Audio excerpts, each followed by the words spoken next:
एक गांव में दो बहनें रहा करती थी, मधु और नेहा। मधु का विवाह एक संपन्न परिवार में हुआ था और उसको इस बात का बड़ा घमंड था। नेहा बहुत अच्छी लड़की थी, उसके पति का व्यापार था। नेहा की पति की तबीयत खराब होने लगी तो वह व्यापार में ध्यान नहीं दे पाया, जिससे घाटा होने लगा। नेहा अपनी बहन मधु के घर जाती है और उससे मदद मांगती है, लेकिन उसकी बहन उसको अपमानित करके जाने को बोल देती है। नेहा को पैसों की बहुत जरूरत थी तो उसने दूसरे गांव में रहने वाले अपने मामा के लड़के के पास जाने का सोचा। उसका भाई उसको कभी मना नहीं करेगा। अगले दिन नेहा अपने भाई के घर जाने को घर से निकलती है। रास्ते में उसको एक गौशाला दिखाई पड़ी, जिसके दरवाजे पर एक गाय खड़ी थी। गाय ने नेहा से बोला, बेटी मेरी गौशाला को साफ कर दो, बैठने की जगह नहीं है। नेहा ने पूरी गौशाला साफ कर दी। गाय ने उसका धन्यवाद किया और वापस आते समय मिलने को बोला। नेहा आगे बढ़ने लगी तो थोड़ी दूर पर एक बेर का पेड़ दिखा। वह पेड़ के पास गुजारी तो पेड़ बोला, बेटी नीचे बहुत कांटे हैं, जरा साफ कर दो। नेहा ने बेर के पेड़ के नीचे सारे कांटे साफ कर दिए। पेड़ ने उसको धन्यवाद किया और वापस आते समय मिलकर जाने को बोला। आगे बढ़ने पर नेहा को एक बूढ़ी अम्मा दिखी, जो सिर पर भारी टोकरी लिए जा रही थी। नेहा ने उससे पूछा, अम्मा कहाँ जा रही हो? बूढ़ी अम्मा ने जवाब दिया, गांव तक जा रही हूँ।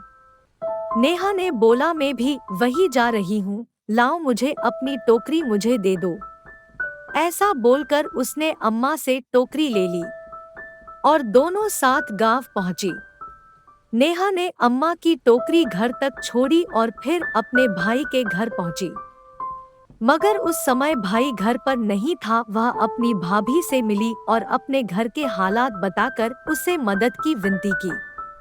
भाभी ने उसको बोल दिया कि पैसे नहीं है और खर्चे भी बहुत है, इसलिए वह उसकी कोई मदद नहीं कर सकती। उसने नेहा को जाने को बोल दिया।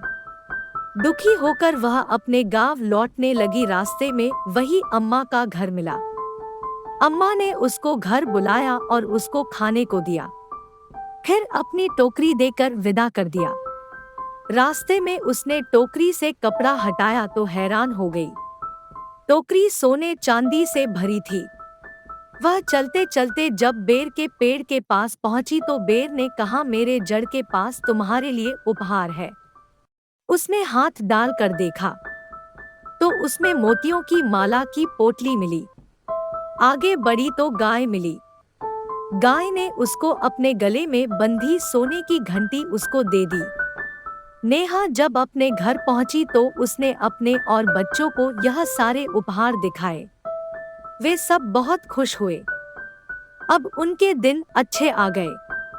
यह देखकर उसकी बहन ने सोचा, भाई ने उसकी बहुत मदद की है, मुझे भी भाई के पास जाना चाहिए।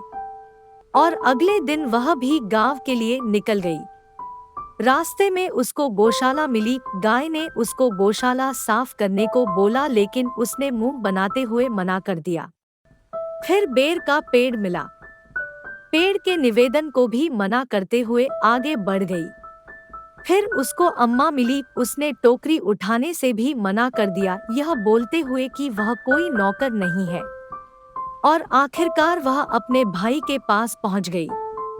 भाई ने उसका खूब आदर सत्कार किया, लेकिन कुछ दिए बगैर विदा कर दिया, जिससे वह दुखी हो गई। रास्ते में वह अम्मा का घर मिला। उसने उसको पानी पीने को दिया। पानी पीकर उसका मुंह कड़वा हो गया। वह वहां से निकल गई। रास्ते में उसको बेर का पेड़ मिला तो उसने सोचा, बेर खाकर अपने मुंह का स्वाद अच्छा कर लूं। जैसे ही उसने बेर तोड़ना चाहा, उसके पैर में कांटे चुभ गए और पैर लहूलुहान हो गया। किसी तरह वह आगे बढ़ी तो आराम करने को बैठ गई, लेकिन तभी गाय ने उसको सींग मारकर उसको गिरा दिया और उसकी कमर टूट गई। किसी तरह वह घर पहुंची और महीनों बिस्तर में पड़ी रही। उसे अपने बुरे व्यवहार, घमंड, लालच का फल मिल गया था। अगर आपको मेरी कहानियाँ अच्छी लगती हो तो कमेंट करके ज़रूर बताइएगा और मेरे YouTube चैनल को सब्सक्राइब, लाइक, शेयर करना मत भूलना।